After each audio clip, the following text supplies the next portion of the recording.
Olá, muito boa tarde. No Sem Censura de hoje, nós vamos falar de endometriose, vamos falar de educação e tecnologia e vamos falar dos cuidados com a voz.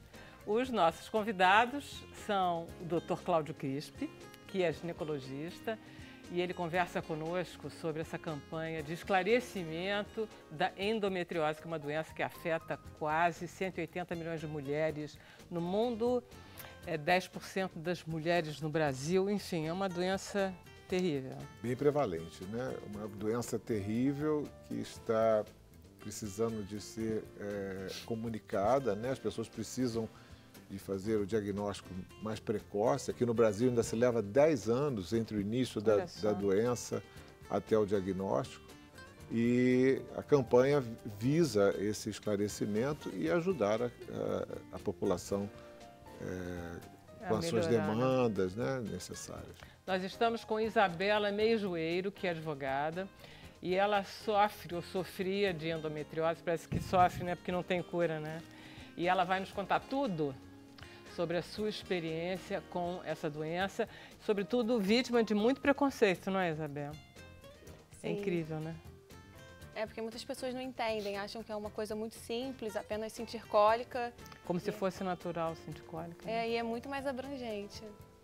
Obrigada por ter vindo. Obrigada. Nós estamos com Fábio Zygmunt, como é que fala? Zygmunt. Zygmunt. É de que origem? Húngara. Húngara. E ele é administrador, ele é cofundador do Mundo Maker e ele é diretor voluntário do projeto Âncora. É todo um projeto educacional. E ele está aqui com esse evento de educação 360 graus e ele vem nos falar sobre tecnologia e cultura e esse projeto Âncora, que ele faz parte, em Cotia, São Paulo, que é uma coisa muito interessante. É uma entidade que é uma ONG que abriga uma escola muito inovadora, né? Um projeto de desenvolvimento social que tem educação como pano de fundo e aí tem uma escola muito inovadora que os alunos eles aprendem basicamente sem aula. E é uma escola municipal e gratuita, isso? Ela é uma escola particular, porque está dentro da ONG, né? Mas ela é gratuita. Maravilha.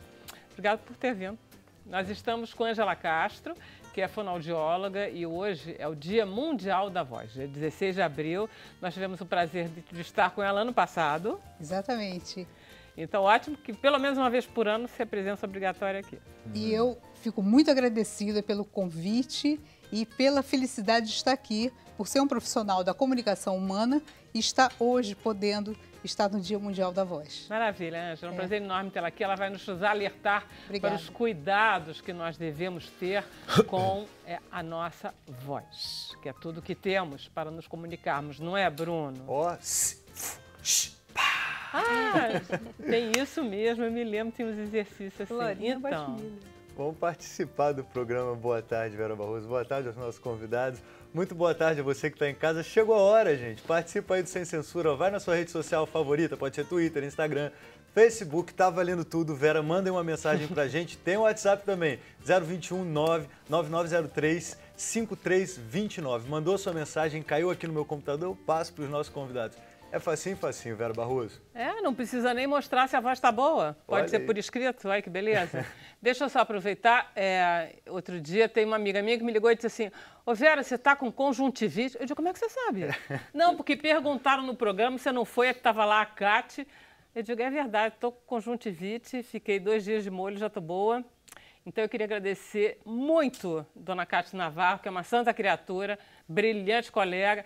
E eu queria... Ô Bruno, você sabia que quando eu entrei aqui, a Cátia era a nossa repórter. Uma vez eu perguntei assim para a editora, Eliane, quem é a nossa melhor repórter? Ela disse assim, é a Cátia Navarro. A Cátia Navarro, ela quando volta com a matéria vem pronta. Você não precisa fazer praticamente nada.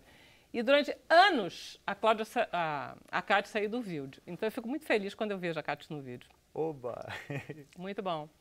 E esse negócio de ser repórter, né, Ângela, precisa de ter a voz muito pronta, muito direitinha, muito bacaninha. São as profissões mais complicadas. É professor, médico também tem esses problemas, advogada pra caramba, todo jornalista, todo mundo que faz vídeo. A gente depende muito mais da voz do que a gente pensa. Com certeza, porque você está falando exatamente da voz profissional, né? E na voz profissional você precisa se preparar. Então, falar, né? Assim, vamos dizer, coloquialmente, tudo bem. Agora, profissionalmente, você realmente precisa se preparar, se aperfeiçoar e dentro das especificidades de cada profissão. Então, isso é muito importante e cada vez existe assim, um mercado, né, que propicia isso. Você realmente se aperfeiçoar no sentido de que existe uma exigência, né? Existe uma exigência de que você se comunique melhor, né, com clareza, com nitidez, com uma boa voz, com uma voz que fale para, nunca por cima do outro, nunca por baixo do outro, né? Então, é muito, muito, muito importante que se tenha essa consciência e os cuidados com a voz, que são da hidratação, né, da nebulização, né, principalmente para os profissionais da voz. Né? Nada de muitos gritos e nem muitos gengibres e coisas excessivas que às vezes... Essas perfumarias todas, né? Exatamente. O café quente com cachaça. Não, engraçadíssimo. Conhaque, tem umas coisas assim. Tem umas coisas. Dizem que romã faz bem também. É o seguinte, qual é o lema, né? Afine a sua saúde, cuide da sua voz. Tá. Então, eu acho que a saúde como um todo é todo um organismo, né, que está em questão para que exatamente você possa ter uma voz saudável. É isso que se deseja. Olha só, uma vez eu fiz muita fonoaudiologia com a Ana de Castro Moreira, que eu adoro, e uma vez eu disse para ela, Ana, eu estou rouca. Ela disse, Vera, isso não existe. Não existe ficar rouca. Você não pode ficar rouca. Não existe. Eu digo, nossa. Por quê? Ela me disse que voz é ar. Você não pode, de repente, estar com uma voz arranhada. O que está acontecendo que você... O que é a rouquidão, Ângela? A rouquidão, ela pode ser por um distúrbio, vamos dizer, comportamental, ou por um distúrbio orgânico, por uma lesão das pregas vocais, enfim. Agora, é muito comum você ver exatamente uma alteração vocal, uma rouquidão, vamos dizer que ou se chama funcional ou comportamental, que se faz a partir do mau uso, ou do abuso vocal, ou de uma questão emocional, né? Então, é muito importante que a pessoa não fique rouca por mais de 15 dias, porque não é comum. E, às vezes, você encontra pessoas que dizem assim, eu estou rouca há 4 anos. Isso. Então, é muito importante, essa campanha vem exatamente para essa conscientização de que a rouquidão não é uma coisa normal. É para que você procure um médico para ver qual a origem daquilo, o que está acontecendo, né? Para que você, mais cedo possível, quer dizer, a medicina preventiva que é a coisa mais importante. Se você está rouca há muito tempo, não procure um médico urgentemente. Já te aconteceu a você, que é uma profissional da voz, que dá aulas, que é uma terapeuta da voz, inclusive, Sim. como fonoaudióloga, já te aconteceu de você ter problemas ou rouca, ou sei lá o quê? Não sei, não posso imaginar. Já, por laringite aguda viral, por uma questão realmente de uma alteração de laringe e que aí é possível ser tratada, o quê? Com medicação. Né? Nesse caso, porque exigiu. Agora, não por abuso e mau uso vocal, porque eu estou realmente nessa profissão há muitos anos, então você sabe exatamente. Agora, se eu for para um lugar ruidoso, para uma balada que tem uma música intensa, qual o meu segredo? Eu absolutamente não converso, né? Porque meia hora depois eu estou rouca. Ah, outra coisa que me disseram, foi a Ana que me disse, uma vez eu entrei com ela no carro e aí ela... Eu disse, o que houve? Ela disse, quieta, a gente está no túnel, não fala. Porque ela disse que o ar que entra no túnel é um ar muito poluído e que você fica falando e engolindo aquele monóxido ou dióxido de carbono e que isso é muito ruim para as cordas vocais. E vários poluentes. Nós estamos diante de muitos sprays. É isso mesmo, tem que ficar em silêncio. Muitas, vamos dizer, coisas para casa. E as pessoas colocam muito essa coisa de sprays para bom ar. Aquelas coisas horrorosas, com perfume, para limpar profundamente. Exatamente. Aquilo é muito nocivo para a voz. Muito. E a outra coisa curiosa, eu que trabalho com muitos artistas e a gente vê, às vezes, se preparando no camarim, uma coisa que eu fico muito atenta é com o spray do cabelo. Então, eu dou sempre um lencinho molhado para colocar no nariz e fechar os olhos. Caramba, eu faço isso todo dia. E eu peço sempre que coloque o spray fora do camarim, que o camarim é sempre um espaço menor e que o artista vai estar ali dentro. Aquilo vai contaminar o ar do camarim e você vai ficar respirando aquilo. Inalar. Se a gente fala de vamos fazer uma nebulização exatamente para umidificar as pregas vocais, a nebulização é uma hidratação direta, porque a água que nós tomamos, que devemos tomar o tempo inteiro, ela leva um tempo bem maior para chegar no tecido das pregas vocais. Então é muito importante a hidratação e muito cuidado com aquilo que a gente inala. Às vezes você está ali e alguém colocou um produto de limpeza e aquilo pode ser determinante para dar problemas. Eu já morei perto de escola e uma das coisas que eu mais adoro é aquele grito agudo que criança dá, que se eu for tentar imitar, eu vou ficar rouca durante 15 dias, que é um agudo profundo, porque tem muita intenção. Por que uma criança não machuca a sua corda vocal e se eu for fazer aquele grito, eu vou machucar? Porque, na verdade, existe uma evolução, né? No sentido assim de por que uma criança tem uma voz tão agudinha, que a gente chama da voz infantil, não é isso? Chega a fazer o apitinho mesmo, não é isso? E nós vamos evoluindo, amadurecendo esse aparelho fonador, de forma que aquilo que não afeta a criança até a segunda página. Porque hoje nós estamos numa geração de crianças que gritam muito. E isso não é bom. As crianças gritam muito para falar, para se comunicar em qualquer situação. Então, nós temos vários casos de disfonia infantil, de crianças com nódulo de prega vocal, com 4 anos, com 7 anos, com muito mais frequência do que se tinha há anos atrás. Contra o que elas estão brigando? É um mundo muito barulhento. Tudo é muito barulhento, é muito excitante. Uma festinha infantil, na casa de festas, é muito barulho. Aquilo é um pesadelo mesmo. É tudo muito, é um pesadelo. Aquilo é um pesadelo. Não, é sobretudo muito barulho. Nos apartamentos que são baixos, porque antigamente elas ficavam soltas no quintal. Agora as crianças ficam presas naqueles playgrounds que são baixos. Isso, e eles gritam muito. Barulho. Qualquer brincadeira é uma brincadeira gritada. Então não é tão, vamos dizer, tão inocente a questão do grito da criança. É muito importante a gente ter essa consciência de que tem que conscientizar as crianças de não gritar, né? Então o negócio é água. Água, muita água e realmente não competir com barulho externo. E o túnel não é só a questão de inalar, é o barulho mesmo, que você acaba contando uma história dentro de um carro e você acaba fazendo um esforço muito maior. Né? Tá, e quando for para a balada, não abre a boca? O mínimo possível, porque às vezes a gente não pode ir para a balada e contar uma história com muitos detalhes, né? Então você fala o necessário, uma coisa bem assim, quando você tiver que conversar, vai para outro lugar. E os bares são muito barulhentos. As acústicas são péssimas. E me diga uma coisa, álcool, quais são as coisas proibidas para a voz? Veja bem, não indicadas, álcool, o cigarro, né? Isso é uma coisa muito, muito importante. E a combinação desses dois é uma coisa gravíssima, né? Tanto que na semana, exatamente o Dia Mundial da Voz, a Semana da Voz, exatamente o foco principal é na prevenção do quê? Do câncer de laringe. Caramba. Porque é uma mistura bastante séria. Acho que você trouxe até um vídeo, não tem? Tem o vídeo da campanha. Vamos passar, Daniel, passa aí pra gente ver. E uma coisa importante, de utilidade, grande utilidade, essa semana inteira, da www.semanadavoz.com.br, para quê?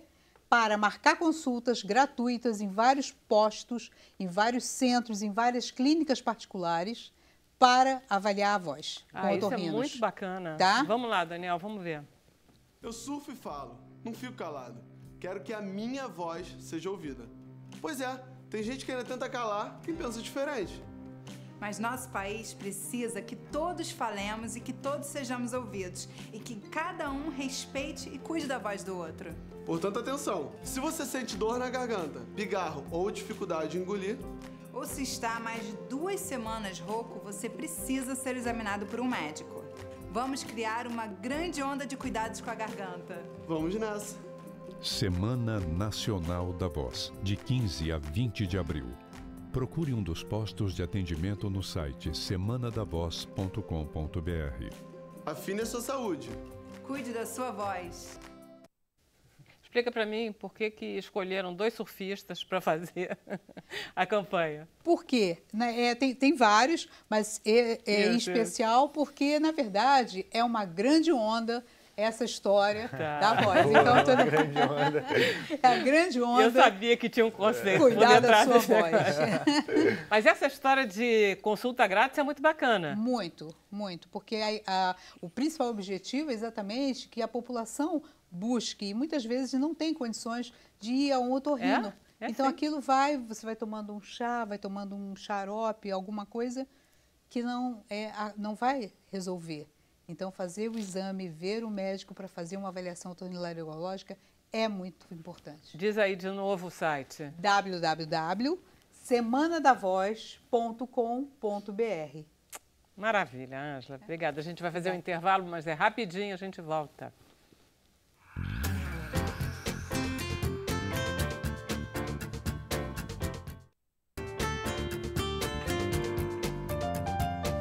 Então, Bruno, temos perguntas, comentários? Tem pergunta, tem consulta. Posso fazer consulta, doutora Ângela? Pode, imagina. Hoje eu estou a serviço de vocês sempre. Né? Olha aí. Então, vamos lá. Tem o Wagner Castro, ele quer saber se gagueira tem cura. A gagueira, na verdade, você pode... tem pessoas especialistas em disfemia, vamos dizer, nessa que ele chama gagueira. O que acontece? Você pode trabalhar as alterações e tornar a tua comunicação eficaz, que exatamente são alterações de fluência, que é o nome que se chama. Maravilha. Tem também o Alan Levis, de Teresina, ele disse que a voz dele é muito fina, se tem alguma cura para isso? Na verdade, não é uma doença. O que ocorre é o seguinte, muitas vezes você não faz a muda vocal no tempo que você precisava. Então, existe uma coisa de muda prolongada e que você deveria passar por isso, principalmente os meninos, em que a laringe dobra de tamanho. E aí, o que acontece? Você pode fazer um trabalho fonoaudiológico para trazer a sua voz para o lugar. Consegue corrigir? Tem correção, imagina. Com certeza. Eu não sei a idade dele, mas sempre tem. 70. Não, mas tem sim, né? Esse negócio de voz é muito bacana. Então, vamos conversar sobre a endometriose com o Dr. Cláudio e com a Isabela, que é uma doentinha da... Eu fico muito impressionada, Dr. Cláudio, com mais do que com o desconhecimento há tantos anos sobre endometriose. A que o senhor acha que essa ignorância, do ponto de vista dos médicos também, né?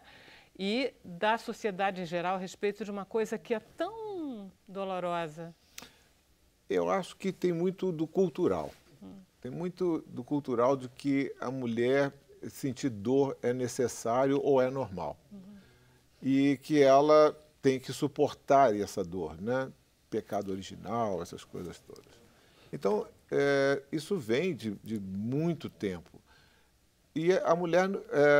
ter cólica menstrual, né, que seria o primeiro sintoma da endometriose, as pessoas colocam isso como uma coisa absolutamente normal e que você tem que suportar. Assim, esse tem que suportar é interessante, mesmo que ela seja insuportável. E como as pessoas também não querem muito escutar umas às outras, né, eu acho que é muito mais fácil assim, isso é normal, você tem que suportar isto. E isso vai se alongando e o que nós observamos é que as pacientes portadoras de endometriose, na história clínica dela, ela sempre diz que foram a vários médicos, né, e que ninguém valorizou muito aquilo. Porque a endometriose, nós fazemos o diagnóstico escutando a paciente. Nós precisamos um dia da audição. Né? Então, doutor Cláudio, olha só, não é normal ter cólica menstrual. Existe uma contração uterina desconfortável, tá? Percebida por cólica leve, que quase nunca você precisa de um tratamento para aquilo, ou às vezes um analgésico simples, comum. Isso pode acontecer. Se essa cólica ela é progressiva, você percebe que ela está piorando, isso não é normal. Então, Isso nenhuma mulher tem que suportar isso. Não. A cólica progressiva, ela tem causa. Tá? E é isso já na primeira menstruação até a última, em qualquer momento Sim, da vida reprodutiva sim. da mulher. Porque, na verdade, existem doenças que são hormônio dependentes e não menstruação dependente. Tá? E os ciclos hormonais, eles começam, muitas vezes, antes da primeira menstruação. Então, nós temos pessoas, mulheres, que percebem algumas doenças já na sua adolescência. A própria endometriose é uma doença que nós estudamos ela na adolescência e nos seus formatos mais graves, às vezes. Porque a endometriose ela tem toda uma questão genética e imunológica que favorece ou retarda o crescimento da doença. Né?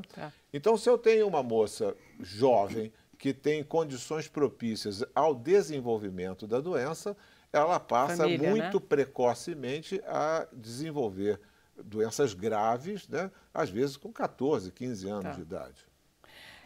Vamos explicar o que é a endometriose. Uma vez eu tomei um remédio para crescer cabelo, porque a minha estava com queda muito grande, e pus minoxidil na cabeça. No final de 3 ou 4 dias, nasceu um pelo no meio da testa aqui.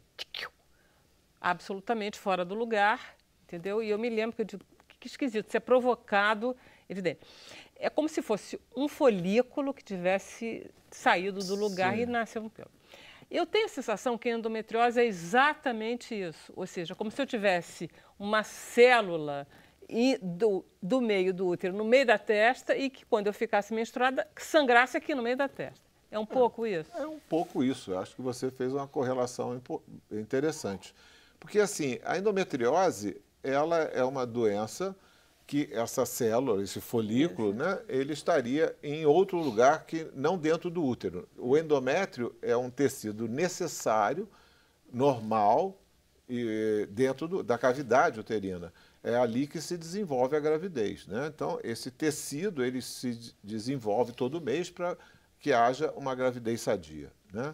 E esse tecido fora da cavidade uterina, né, no intestino, no ovário, na trompa, na bexiga e assim por diante, ele passa a se desenvolver mensalmente, né, pelos estímulos hormonais. Né? Então, o hormônio feminino, de fato, faz com que o endométrio cresça. Então, é uma doença hormônio dependente. Isso é uma coisa interessante de nós colocarmos, porque a partir do momento que há a implantação destas células endometriais em outro lugar, ela passa a ser independente da menstruação. A menstruação pode ser o fator inicial do derrame dessas células. Uma vez que ela esteja em algum lugar, ela é hormônio dependente. Então, o hormônio feminino é que a faz crescer. O que derrama essas células normalmente dentro da cavidade pélvica pode ser o fluxo menstrual, entendeu? Isso é interessante de a gente colocar, Vera, que as pessoas às vezes não entendem muito bem o que é hormônio dependente ou a menstruação. Que eu vou tirar o útero, então eu estou curado da endometriose. Não, porque vai ter tecidos, vai ter células que já estão em outros lugares. Isso. Né? Essas células que já estão implantadas, se elas não forem removidas, vai continuar acontecendo, independente. Agora, não tem como assim, a gente marcar, porque eu suponho que não seja um tecido como a pele que a gente arranque. Eles são células que simplesmente derramam em determinado momento. Não dá para a gente dar uma raspadinha, não dá para a gente ver o endométrio. Dá para a gente ver. Porque assim... E dá para a gente atingi-lo com um laser. Se a gente pode vê-lo, a gente não pode demarcá-lo e atingi-lo com um laser e acabar com ele? Pode. Assim, depende do tamanho dele, né? Porque se nós falarmos que nós temos uma doença que está levando 10 anos para ser diagnosticada e que piora todo mês, com um ciclo hormonal... Você começou na primeira menstruação e... Não, eu descobri com 30 anos e provavelmente eu já tinha doença há 7 anos. Caramba. Então, isso se transforma num nódulo, num caroço. Tá. Aí, isso vira um tumor. E esse tumor, às vezes, é muito grande, tá? E esse tumor, quanto mais ele cresce, ele mais precisa de alimento. O alimento vem através do sangue, o hormônio vem através do sangue.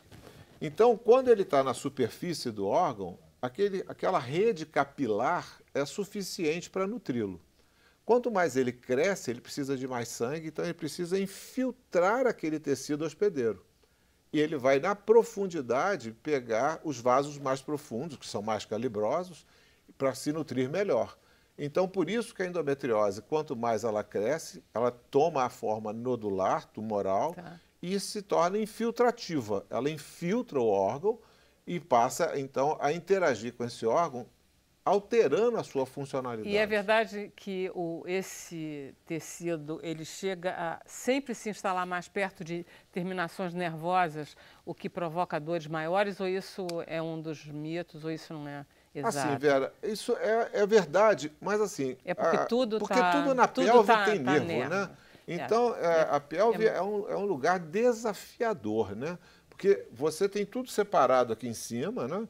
E chega lá embaixo, você tem útero, vagina, intestino, ureter aqui, os nervos, tudo se tocando, e ovário, tudo muito perto. Então, é muito difícil. E você tendo uma doença que ela inflama, porque a fisiopatologia da endometriose, e ela causa dor porque ela inflama aquela região, né? Porque ela sangra, né? Então, esse tecido inflamatório se protege se cobrindo com outros órgãos, aderindo a outros órgãos. Então, o que já é perto se torna muito mais perto. Ela vai comprometendo vários órgãos. Vários órgãos. E a pelve fica inflamada e vai agregando, então, a esses outros órgãos, primeiro para proteger, para cobrir a doença, né?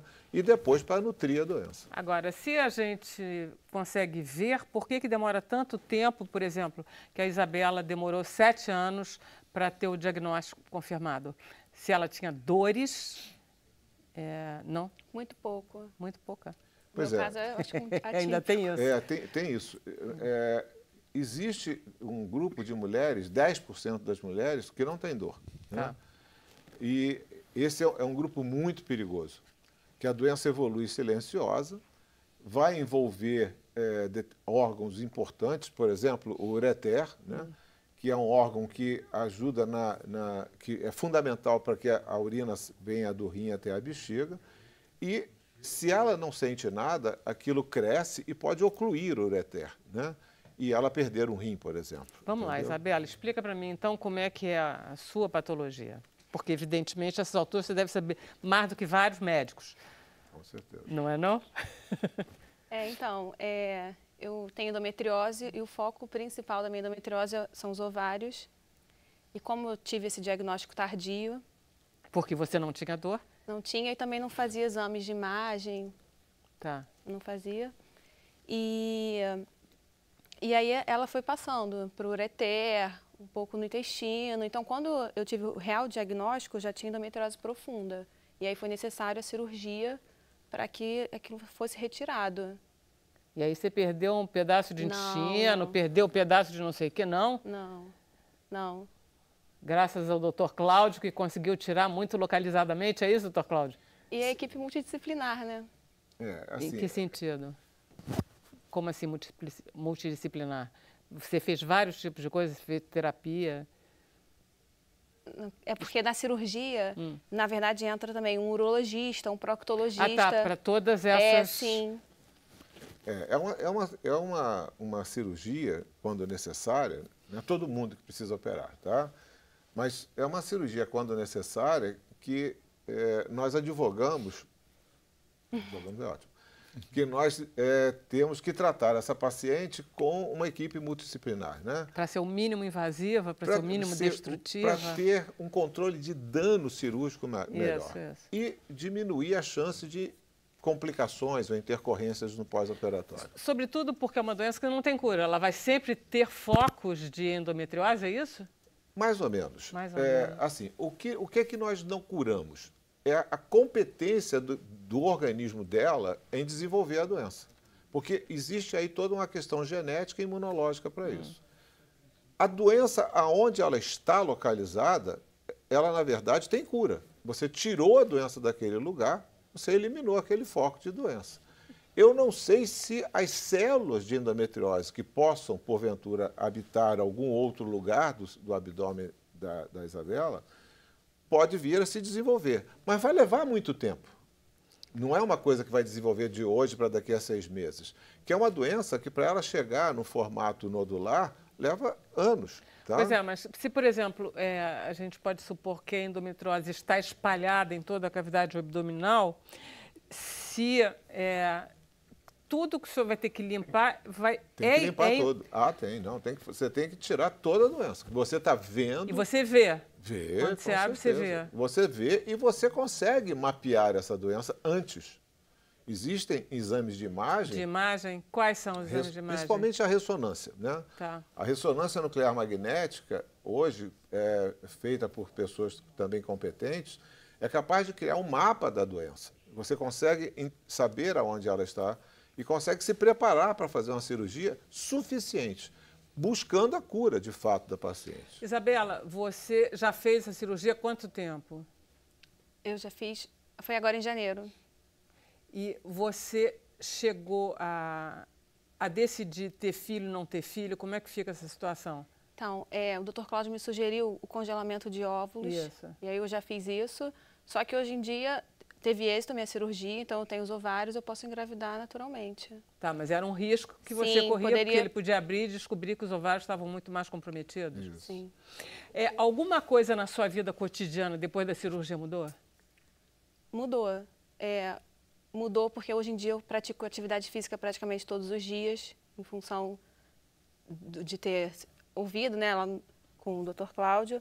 A alimentação também, porque é muito importante. Hoje em dia eu evito uma série de alimentos, como carne vermelha, dentre outros. Frango, com orgânico, eu prefiro, para fazer com que evite o retorno da endometriose. Mas isso não é garantido no caso da Isabela? Quer dizer, nenhum caso é garantido? Nenhum caso é garantido, né? Mas você tomando medidas que você diminua o aporte hormonal, né? Você está, de fato, diminuindo a chance do aparecimento de novos focos de endometriose. Acho que isso é importante, sabe, Vera? Eu não posso evitar, ou não posso garantir que uma mulher não vai ter outros focos de endometriose.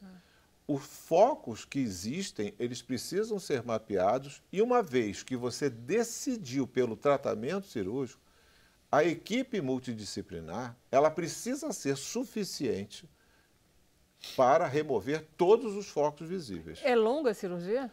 A cirurgia, quanto mais a doença estiver comprometendo mais e mais órgãos... mais ela por exemplo, tem pacientes que nós vamos operar que tem doença no nervo ciático, no diafragma, no intestino e no ureter. Então, são cirurgias que vão levar 10 horas, entendeu? Caramba. E tem aquelas que são mais localizadas, está mais só no ureter ou está mais só no ovário. Então, quanto mais ela compromete uma quantidade maior de órgãos, é claro que você leva mais tempo. 2 perguntas. Uma, quando uma paciente chega jovem e diz para o senhor, estou com muita dor quando menstruo, o senhor já desconfia de endometriose? Sim. Todo mundo também pode desconfiar, não é só? Sim, deve. Deve desconfiar. A outra coisa, todo tratamento frequente, inclusive de cólica menstrual, é com pílula anticoncepcional. Sim. Isso funciona? Isso é bom? Isso é ruim? Isso é o quê?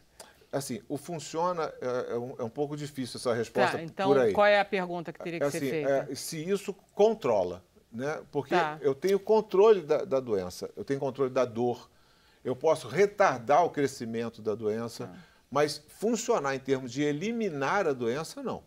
A doença só é eliminada através da cirurgia. É esquisito esse funcionamento de um tecido que deve ser dentro do útero sair assim, passeando por aí? Sim, é muito esquisito. Tanto é que nós temos focos de endometriose no pulmão, no cérebro, em glândula lacrimal, no orofaringe, né? Nós temos... é uma coisa bem interessante e com muita prevalência, né? Então isso nós estamos falando no Brasil de quase 10 milhões de mulheres com endometriose, né? Eu li que tem um Facebook com um grupo assim, 22 mil mulheres. É assim, você conhece esses grupos? Você passou a conhecer tudo isso? Sim, passei a conhecer. E que tal? Você vai lá todo dia? Frequenta? Não, particularmente não. eu gosto de fazer campanhas. Quando eu publico alguma coisa, tem uma campanha também que é uma em cada 10 mulheres possuem endometriose. E aí eu gosto de compartilhar, assim, para questões de conscientização, esclarecimento. Né? A Isabela é uma história de sucesso, né? Então, bom, primeiro que ela não teve quase dor, né? Se só começa aí, já melhorou muito. E ela tem um sucesso de ter o privilégio de ter um ovário tratado e ainda funcionante, né? E isso vai muito de encontro a notícias que são alvissareiras ou positivas, porque as mulheres sofrem muito, sabe, Vera? E têm uma qualidade de vida muito corrompida pela doença. Então, ter histórias como a da Isabela, isso traz um novo ânimo, traz uma esperança maior. E só a gente que lida com essas mulheres, né, a gente vê o quanto elas sofrem, né? E o quanto elas não conseguem ter uma vida sexual normal, uma vida familiar normal, não conseguem trabalhar. E tem uma questão muito importante. A endometriose é uma das principais causas de absenteísmo ao trabalho e presenteísmo, né?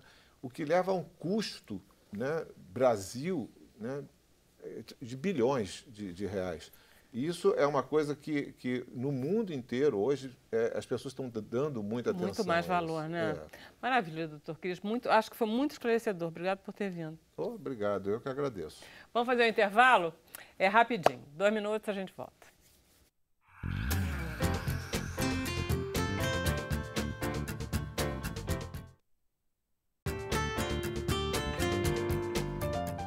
Voltamos então, o Bruno, que temos? Olha aí, tem recadinho para amanhã. Você que quer participar do Sem Censura por vídeo, agora pode também. Amanhã a gente vai falar de fake news, vai ter a Débora Allan aqui com a peça dela. Então aí, tem pergunta para a Débora Allan? Manda aí, manda um vídeo de até 15 segundos, a gente vai receber e vai passar aqui no Sem Censura. Tem pergunta também, Vera Barroso, a Yara Faria. Tem um comentário da Yara que ela fala assim, como professora, a minha voz é minha identidade, não bebo nada quente, uso água em temperatura ambiente, o ar-condicionado é o maior inimigo. E aí, querem saber da Isabela o que ela sentiu durante esses 7 anos. Se teve algum sintoma, alguma característica? Não. Nada. Ué, o que te levou ao médico? Não, porque me levou ao médico foi porque eu não menstruei um mês. E aí eu ficava com um pouquinho de cólica. E aí foi quando eu fiz o exame. Tá. E aí tem também uma pergunta da Maria Socorro de Brasília. Ela pergunta se os fatores emocionais contribuem para ampliar os focos da endometriose. Não. O emocional é uma consequência da perda da qualidade de vida. E as mulheres que sofrem, né, com endometriose, ela tem o seu emocional bem corrompido, mas não que o emocional vai piorar a endometriose. O que piora a endometriose são os ciclos menstruais, e a exposição hormonal normal que a mulher tem nesses ciclos menstruais, não o emocional. Maravilha. Com vontade de matar e morrer, certamente. Vamos lá conversar com Fábio Gigmond, de origem húngara. Lindo nome. Você tem uma formação em administração, tem uma formação em tecnologia e, de repente, foi para a educação? Sim. Como foi isso? Na realidade, foi interesse próprio, né? Onde eu enxerguei que ali eu podia contribuir, né? E a educação era uma área muito conservadora, que ela, com essa velocidade toda da transformação da nossa sociedade, na educação, por ser conservadora, ela aproveitava muito menos o que eu achava que era possível, né? E aí comecei a procurar locais onde eu poderia trabalhar e contribuir para que isso pudesse ajudar a transformar a educação e se aprendesse melhor. Você teve uma educação boa, assim, que te desse boas lembranças e que você quisesse reproduzir, ou foi o contrário? Não foi nenhum nem outro. Na realidade, eu acho que eu tive uma educação tradicional, né? Mas eu não fui um daqueles alunos que sofri na escola. Eu passei pela escola.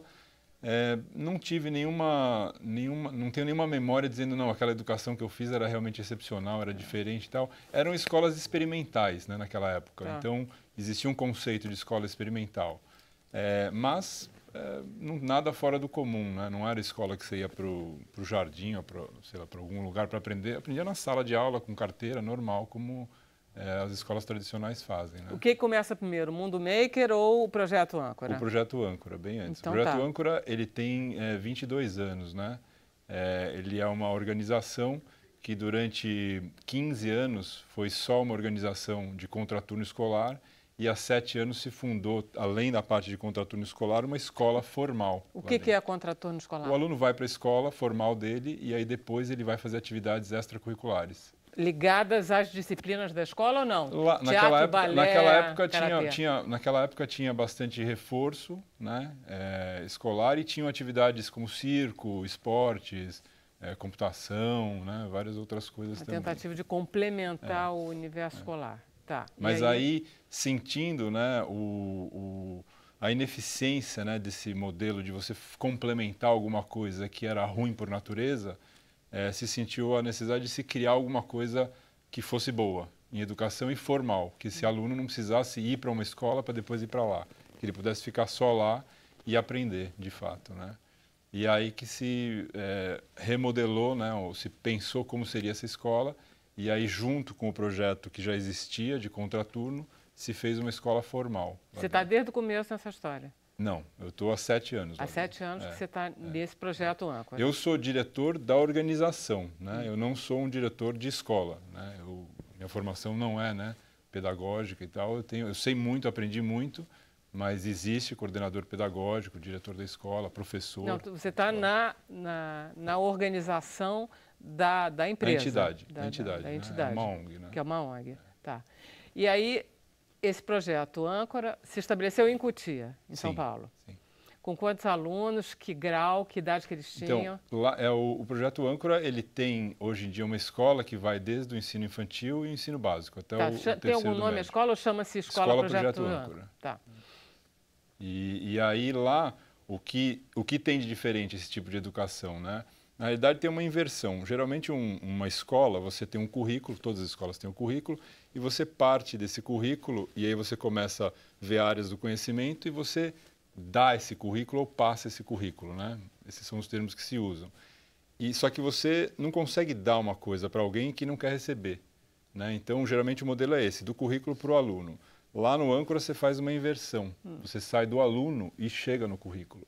Então, ele vai achar percursos, né, na vida escolar dele, aonde ele vai com mais orientação ou menos liberdade, até mais liberdade para conseguir trilhar um caminho e chegar nesses aprendizados que são aprendizagens necessárias para a vida. Por exemplo, como é que você dá aula de português, então? Quer dizer, é um conhecimento básico. Então, lá é assim, você não consegue chegar nisso que eu estou falando para alguém que não tem ferramenta básica. Então, quem não sabe se comunicar direito, né? Escrever, ler, falar, não tem boa habilidade nas lógicas, na matemática, não tem ferramentas para conseguir fazer outras coisas. Então, quanto mais próximo do início, mais orientado é, né? Mas sempre tem, por exemplo, no português, geralmente não existe livro obrigatório para todo mundo ler. Você vai conversar com aquele grupo, vai entender vontades, desejos, e vai na biblioteca e vai achar livros que têm a ver com cada um e ele vai ler. Se ele vai ter que ler um livro que está ordenado em capítulos, todos vão ter que ler o livro de capítulos. Mas se um vai ler uma história tradicional, o outro quer ver um conto, não tem problema. Mas você organiza os alunos em turmas, por idade?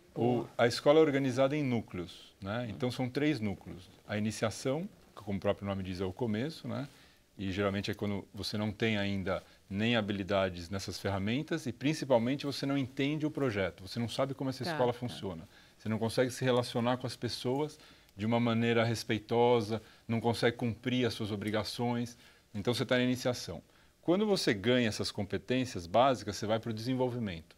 E aí lá você vai começar a ter um pouco mais de liberdade, né, para ir para áreas onde interessa você e vai começar a ganhar mais autonomia lá dentro, né? E essa autonomia é progressiva. Até você chegar no aprofundamento, que geralmente é quando você domina já esse jeito da escola e consegue ajudar o outro. Como é que você testa o domínio dos alunos? A organização ela é assim. Os alunos eles são organizados de uma maneira onde existe um tutor para cada 15 alunos. esse tutor, ele não é o professor de classe, não é uma coisa que é um professor que está com aquela turma o tempo inteiro, mesmo porque não tem classe. Esses alunos, conforme eles vão progredindo, cada vez mais eles estão em lugares diversos da escola. No começo eles estão mais juntos, né? Mas depois eles começam, eu vou estudar agora nessa sala, depois eu vou no ginásio, depois eu vou aqui embaixo da árvore, etc. E aí existe um roteiro que é preparado quando você está com menos autonomia com o seu tutor, né? E vai ter lá dizendo o que você se propõe a aprender num certo período. Tá. E aí cada dia você faz um planejamento. Então você chega na escola e fala, bom, nesse período de 2 semanas que é o meu roteiro, hoje eu vou ter que aprender isso. Então eu vou ter que ler esse livro, né? E durante 1 hora. Eu vou ter que fazer Khan Academy porque eu vou ver matemática, não sei o quê, outra hora. E você vai colocar os horários que você quer fazer. Quanto menos autonomia você tem, mais o seu professor ajuda a você fazer isso. E aí o seu professor vai com você depois olhar o que você fez. E aí vai ver o que você conseguiu fazer, o que você não conseguiu fazer, a sua organização. E isso, progressivamente, essa pessoa vai ganhando autonomia e cada vez esse tutor consegue ficar um pouco mais longe. E ele vai conseguindo fazer mais. Quais são os principais problemas que vocês têm com os alunos? Quer dizer, o que não dá muito certo? Olha, hoje em dia sempre tem problemas. No começo tinha muito, no começo, quando a escola se instituiu lá, tinha muito problema pelo fato de que você tinha que dar liberdade para todo mundo e tinha que ouvir, só que eles não estavam preparados para isso. Então tinha casos de falta de respeito muito grande, contatos físicos mesmo, né? E isso com o tempo foi melhorando, né? O próprio grupo começou a entender como que se funcionava. Vou contar uma história que teve lá. Por exemplo, quando você quer falar, a gente entende que quando alguém tem uma coisa para falar, os outros devem parar e ouvir essa pessoa, né? E você levanta a mão, então, quando você quer falar. E aí esse educador, ele entrou no grupo lá e levantou a mão, que ele queria começar a falar, né, na atividade, e ficou 40 minutos com a mão levantada, né, para querer falar. E aí, depois de 40 minutos, alguém percebeu tal, e aí o outro percebeu, então fala. Ele falou, olha, agora terminou, o tempo que a gente tinha terminou. Então, esse aprendizado, né, ele é na prática e você mostra na prática o que acontece se isso não funciona, né? Vocês estão com crianças de 7 a 14 anos, ou seja, ensino fundamental, ou vocês já estão até o ensino médio? Já tem até o médio. E vocês estão... Eu li isso numa entrevista com você e eu achei uma pergunta ótima. Por dentro de uma coisa assim, como é que vocês fazem com o vestibular? Eles aprendem, porque o que acontece? Como ele vai ganhando autonomia, ele começa a entender o que ele quer. E se ele quer ir para uma faculdade, ele sabe que ele tem que fazer o vestibular. Então, quando chegar próximo da época que ele precisa começar a se preparar, ele automaticamente vai começar a se preparar para fazer um teste, que é uma prova, né, o vestibular. Então, como eu falei, a escola tem currículo. O currículo é baseado na Base Nacional Comum Curricular. Então, eles estão aprendendo tudo que tem que ser aprendido pelo currículo nacional, né? Agora, a preparação para o vestibular tem que ter um pouco mais de tarimba em fazer prova, teste e tal. Então, eles começam, né, quando estão chegando próximo da época do vestibular, a se interessar por isso. Então, vão fazer simulados, começam a estudar coisas específicas para o vestibular. E qual é a característica positiva principal dos alunos de vocês? Eu acho que o relacionamento humano, né? A parte humana, a escola é muito focada nisso, né? Construir uma maneira onde eu tenho a minha autonomia, mas eu entendo o outro também como ele é, eu tenho solidariedade pelo outro. Então ele começa a ter todas essas questões dentro dele quando ele vai pensar em fazer alguma coisa, né? Eu acho que essa, para mim, é o maior ganho, porque isso, se você é assim na vida, você vai ter muita facilidade depois. Qual é o público de vocês? Quem é que se interessa? Geralmente, a grande maioria do público é o público local, né? A gente está numa área periférica da cidade lá, então é o público daquela região ali. Faz 2 anos que a gente começou a abrir algumas vagas para alunos de fora que podiam vir. Então, a gente está com, acho que, 10 alunos que entraram que não são dessa região, né? Que vieram de outras regiões. Mas a maioria são alunos daquela comunidade próxima. E o fato de ser uma escola gratuita facilita o quê e dificulta o quê? Então, geralmente, tem uma questão, que essa escola ela precisa das famílias junto, né? Então, agora até, por exemplo, teve uma eleição a semana passada, onde a presidente da organização agora é uma mãe, né? Então, isso é muito bom. Você tem já um envolvimento da própria comunidade que está se aproximando da instituição, né? Então, isso eu acho que faz com que esse negócio seja vivo. Parece que um dos sucessos da educação na Coreia é o envolvimento da família no processo dos filhos, né? Apesar de lá ser uma coisa mais autoritária. Então, e aí a questão que você me perguntou da gratuidade, né? No começo, lá atrás, era meio assim, bom, é de graça, então vai aí, né? Entra aí nessa escola aí que ela é de graça. E a gente começou a ver que tinha muito problema, porque tinham pessoas que não tinham o mínimo entendimento do que estava sendo feito lá, mas como era de graça, deixa meu filho aí, né? E aí as coisas não funcionam, porque você precisa ter esse envolvimento, o interesse, né, dessas famílias e tal. E ultimamente isso mudou muito, né? Então você começa a ter já gente participando cada vez mais, né? As próprias crianças nas comunidades também participando e fazendo, mostrando comportamentos diversos, começa a chamar atenção. O que está acontecendo aí, né? O que vocês fazem aí, né? Você vai dar uma palestra aqui nesse evento de Educação 360 Graus. Vai ser quando? Na realidade, não era uma palestra, foi hoje, era uma mesa redonda, né? Já foi. Foi eu ia chamar todo mundo para assistir. Foi bem? Foi muito bom, porque é um evento onde eles trouxeram, né, alunos para participar. Então, eu estava falando um pouco, estava ouvindo um pouco essa questão da voz do professor e tal. Eu sou uma pessoa que trabalha com educação, que eu acredito que o professor tem que ouvir muito mais e falar muito menos. Isso mesmo. Né? Deixa eu só te agradecer muito, eu tenho que despedir, porque a gente está indo para o Facebook, a gente vai continuar essa conversa lá. Obrigado, doutor Cláudio, obrigado, Isabela. Obrigado. Okay. E a gente vai para o Facebook, mas amanhã a gente volta às 5h30. Tá bom? Até lá.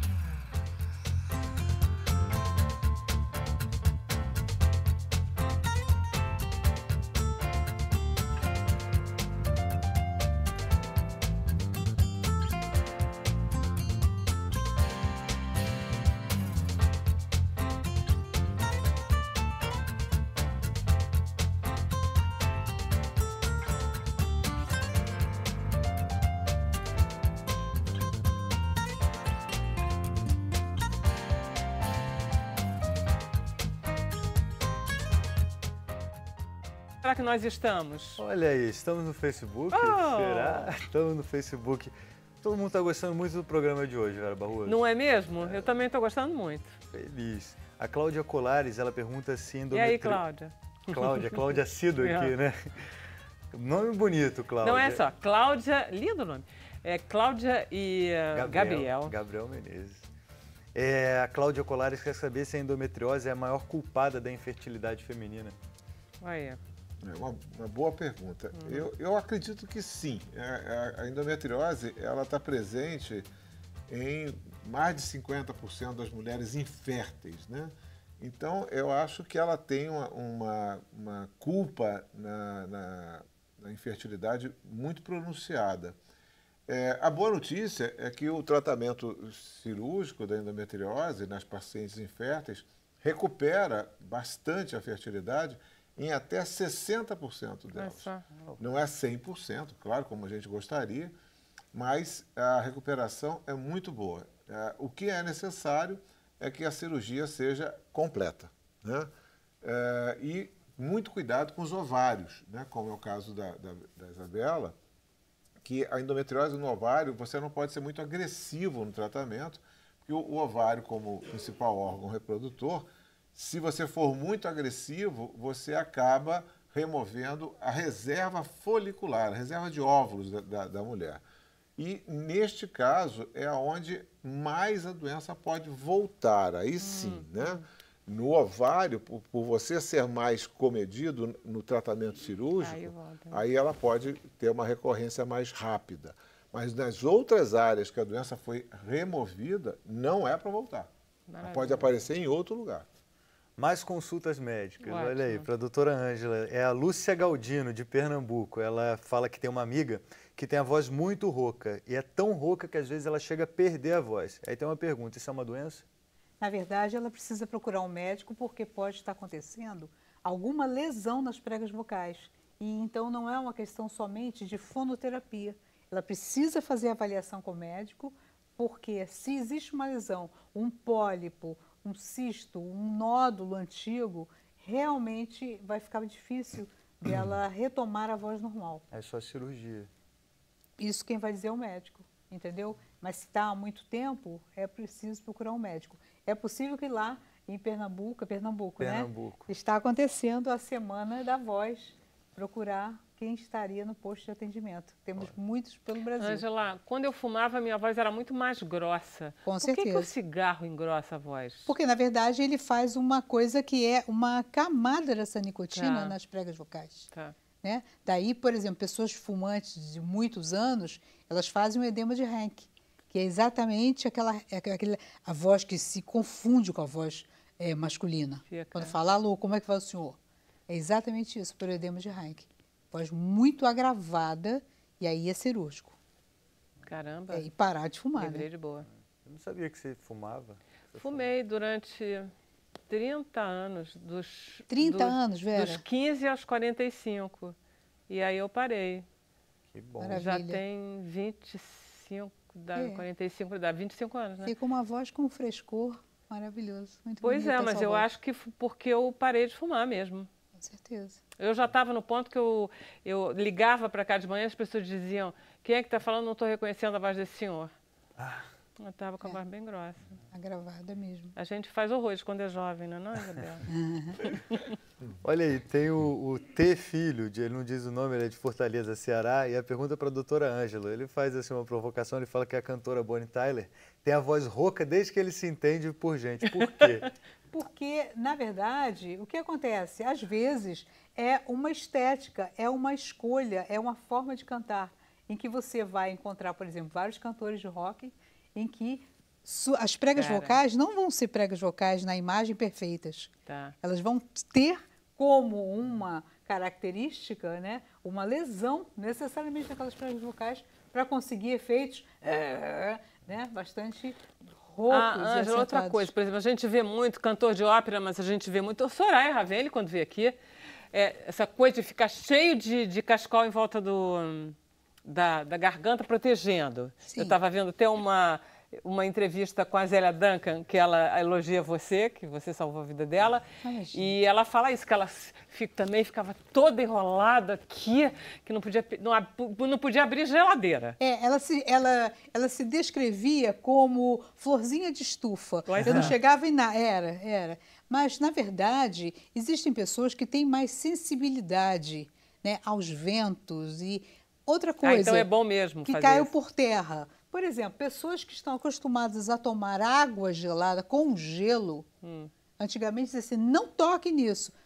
Podem tomar sua água gelada se aquilo é um hábito. O que não é indicado? Você cantou, você acabou de dar uma palestra, você acabou de ficar 2 horas apresentando um programa. Está quente tá? a voz. Exatamente. Voz igual a quê? Músculo. Aqueles músculos estão aquecidos. Tomou uma água gelada, uma cerveja gelada, você pode realmente ter um choque térmico.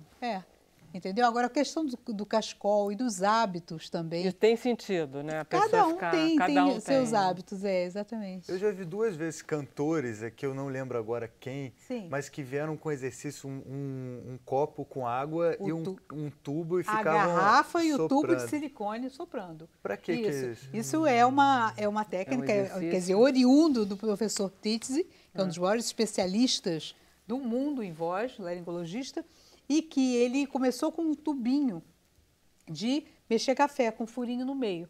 Essa é a técnica do Dr. Titze. A partir de uma pesquisa da USP e a Universidade da Finlândia, criou-se, então, os tubos de silicone com 9 milímetros de diâmetro, 35 centímetros, que você sopra dentro d'água. Isso é pesquisa, tudo é pesquisa. Dá certo. E aí, científico. aquela vibração faz uma vibração nas tuas pregas vocais, que se chama o exercício do trato semiocluído. Vem o ar dos pulmões, vibra nas pregas, você sopra dentro d'água, faz uma vibração e você faz um relaxamento de laringe e um fortalecimento das pregas vocais. E realmente funciona. Gente, está me parecendo tão bom quanto limão com água quente. Eu vou fazer isso Eu agora. também vou fazer isso. Agora, você vai ter que encontrar o tubo 35 centímetros, 9 milímetros. Não, porque existem muitas pessoas comprando mangueira de filtro, pelo amor de Deus, não. Porque aquela é completamente cano dura. PVC, É um né? absurdo. Então, Tá. eu faço questão de te presentear. Oba! Olha aí, a Roseli Baia, ela quer saber se a endometriose aparece na ultra transvaginal ou só com videoesteroscopia. A endometriose, ela pode aparecer na ultrassonografia transvaginal de uma forma especial. Existe uma ultrassonografia transvaginal que é feita com preparo intestinal, onde faz uma limpeza do intestino. Tipo colonoscopia. Aí limpa o intestino e aí você consegue ver melhor as lesões de endometriose. Isso, infelizmente, não é coberto pelos planos de saúde e acaba não sendo tão utilizado. E a ultrassonografia, que é feita de forma muito rápida, né, que normalmente se faz, elas acabam não tendo essa competência de ver os focos de endometriose. Mas o mapeamento da doença, aqui no Rio de Janeiro, pelo menos, nós usamos muito da ressonância magnética, que é coberta pelos planos de saúde, pelo SUS, né? E a gente consegue ter uma visão muito boa dos focos de endometriose, inclusive em lugares que são mais escondidos, como a endometriose que acomete os músculos da pelve e os nervos da pelve, como o nervo ciático. Né? A endometriose do nervo ciático, ela é bem mais frequente do que a gente imaginava e ela aparece melhor na ressonância. Agora, a mulher depois da menopausa está livre desse negócio? Não. Não? Não. Pelo amor de Deus. A má notícia é que não. Porque, lembra que eu falei? A endometriose é hormônio dependente, né? Então, se você vai fazer uma terapia de reposição hormonal ou simplesmente continua comendo alimentos que têm hormônio ou respirando, porque, porque na poluição nós temos a dioxina, que é uma substância semelhante ao estrogênio. Além de ser semelhante ao estrogênio, ela inibe o seu sistema imunológico, né? Então, ela faz com que a doença cresça e você se proteja menos. E isso está na poluição de todo dia. Então, na verdade, a mulher não se livra, não existe um detergente para a endometriose. Ou você precisa operar e remove a doença, isso, volto a dizer, não é algo que todo mundo precise operar, né? Mas o tratamento é feito através da cirurgia. Ou então você tem que parar de comer, respirar e fazer coisas assim, que é muito complicado. Falando em parar, Vera Barroso, o Júlio Araújo ele disse que fumou o mesmo tempo que você, mas ele já não tinha paladar. Ah, é? É. E aí tem também uma mensagem aqui, um nome difícil, a Vilda Setbran, acho que é assim. Ela fala, gostaria de dizer ao senhor Fábio que sempre considerei o método de escola que ele ajuda a administrar o ideal para formar cidadãos críticos, pensantes e autônomos.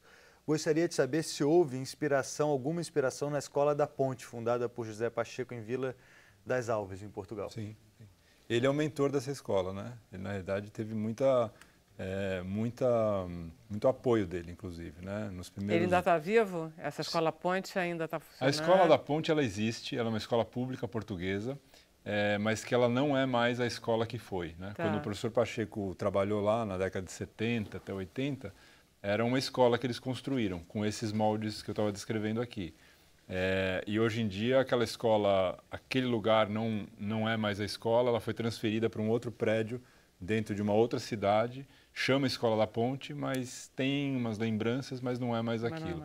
Mas o professor Pacheco, ele foi o mentor do Projeto Âncora, né? Ele trabalhou 2 anos bastante lá e aí depois ele foi se afastando cada vez mais. Hoje ele trabalha mais na região de Brasília. Tem mais uma para a Ângela, dá tempo? Dá. Olha aí, Ângela está preocupada que o Gabriel Souza de Fortaleza, ele é cantor de uma igreja, ele gostaria de saber se quando perde alguns registros vocais referente a alcance de tons musicais, com o tratamento fonoaudiológico, consegue recuperar 100%? O que acontece, na verdade, por que será que ele perdeu alguns tons? Quer dizer, que tipo de esforço ele está fazendo? Então, seria conveniente procurar a fonoterapia para exatamente ver que tipo de esforço que está acontecendo.